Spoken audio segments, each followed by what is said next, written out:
Hi everyone, I am here today to discuss with you the purpose of taxation in Barbados. Before I get to that, I would like to thank everybody for their comments, their encouragement. It is really appreciated.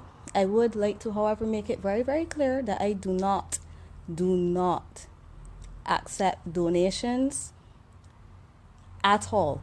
If you do want to donate to a cause, there are many, many, many causes out there in Barbados that accept donations, they accept funds, they accept assistance. If you don't trust any of them, you can go to your old public schools and make a donation, buy some books for the children, buy some school supplies for a child that the teachers know are having a hard time. There are plenty of ways to make donations, but I do not need or want anybody's donations. I am fine.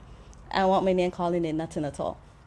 So, back to the topic at hand, the purpose of taxation in Barbados. We would have heard a lot of comments coming from the governor and other officials in Barbados about why we need to have taxation. And I just want to make it clear, taxation is required. The reason why we have some free services in Barbados, taxes pay for those things.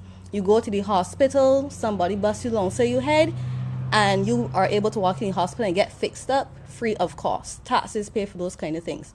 You have roads that are repaired every day in Barbados. It might not be as often as you like, or it might not get to the area that you want, but roads are being fixed. Taxes pay for that.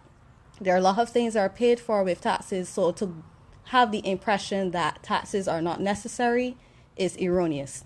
Hi Jason, the problem I have is sometimes the mismanagement of the money that comes in from taxation, which is a separate issue altogether. The point is, we need to have taxes, especially for those that are more vulnerable in this country. The purpose of taxes, one of the purposes is to influence behavior. So this is another area that I have an issue with, because we have, for instance, the sweet drink tax. I completely understand that. The purpose of that, as the minister would have pointed out, is to discourage persons from drinking too many sweet drinks. He identified the issue where you have a lot of Barbadians with NCDs. People are dropping out all over the place. You're making your effort through taxation to discourage this kind of behavior. The minister would have also, the governor would have also pointed out another purpose for taxation. We have an issue with foreign reserves. Too many foreign reserves are being used to purchase imports. We're trying to discourage that because we need to keep the foreign reserves so that we can help to make sure we keep our dollar pegged to the US dollar to help prevent a devaluation. Fine, you need to use taxation to be able to discourage the behavior you do not want to happen. My issue is, there are some taxes in Barbados that I simply do not understand. If you are saying that you want to influence a particular kind of behavior, what exactly are you trying to encourage in Barbados? We have taxes on green energy, or a lack of subsidies, or you're not able to claim back for it on your tax return. It just seems as though it's being made difficult to invest in certain areas. You have taxation on the one that was put on cell phones. And in a country where you're trying to advance technology, or we're seemingly a little bit behind on technology as compared to other places, I don't understand why you would have put a tax on cell phones. There are other things that you could have put a tax on. So my question is, we can't say with one hand that you want to influence certain behaviors or encourage certain industries or discourage certain areas, but then just put taxes on everything. And it is going to feel as though it's too much taxation, yes, because we are honestly in a lot more trouble than the ministers and the governor would like to admit.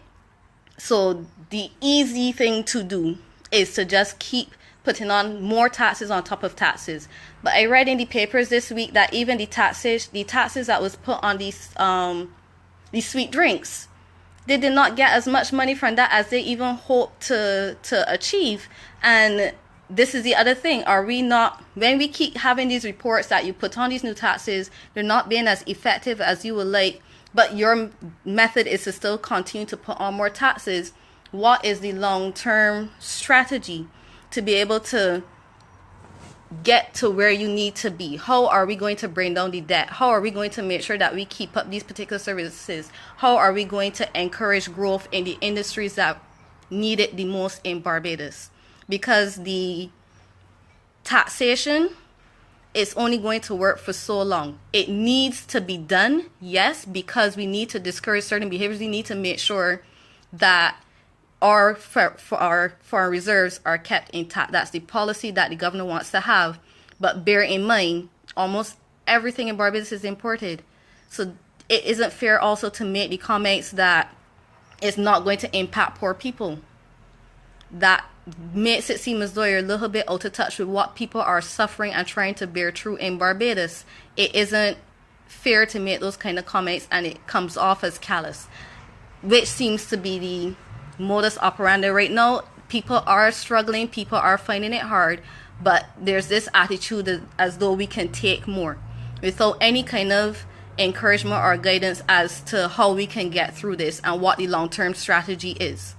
So that part, in terms of influencing behavior, I wanted to make sure it's clear that this is why tax is required, but I do believe that there needs to be a strategy other than just taxation. We need to show the industries we want to encourage growth in, and we need to give it some support.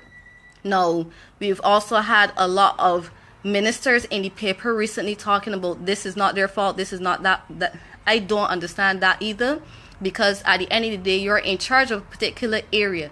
I would hate to hear that Shafet started to fail and his businesses had to shut down, God forbid, because I do like Shafet, but Halut to come out and say it's not his fault.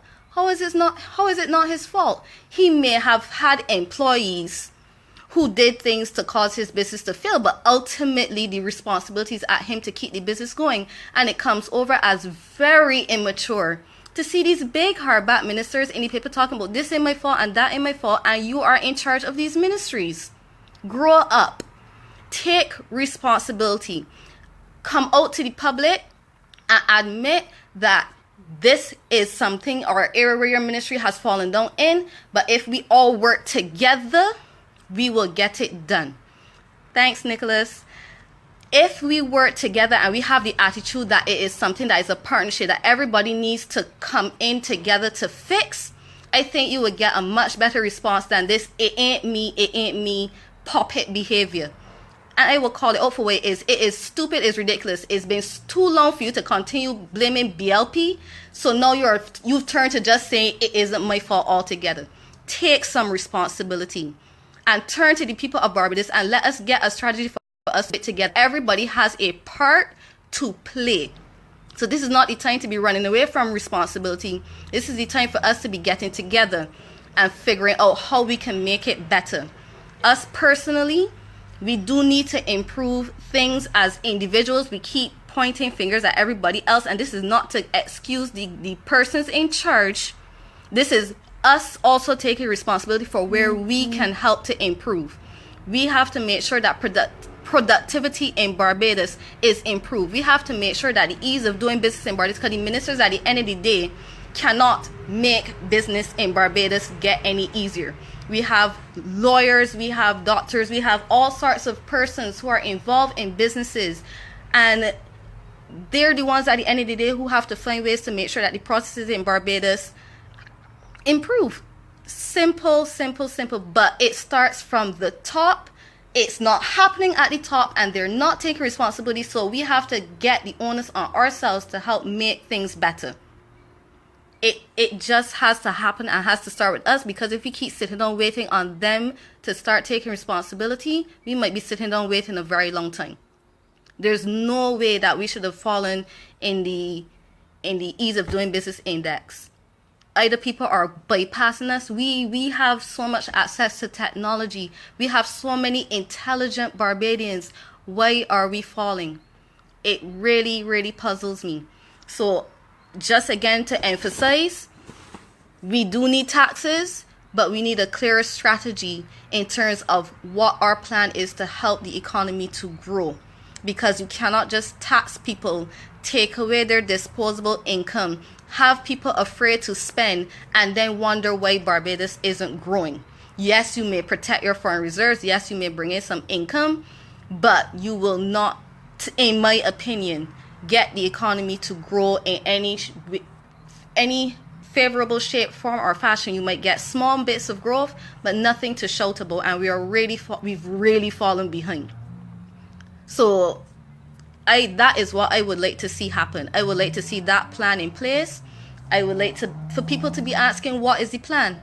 How do we expect to grow out of the economy that we have right now? How do we help to encourage the industries that we have?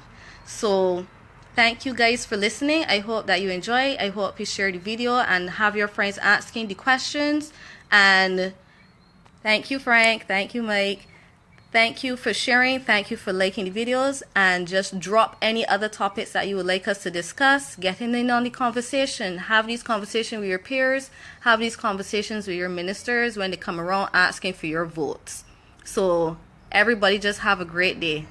Thanks.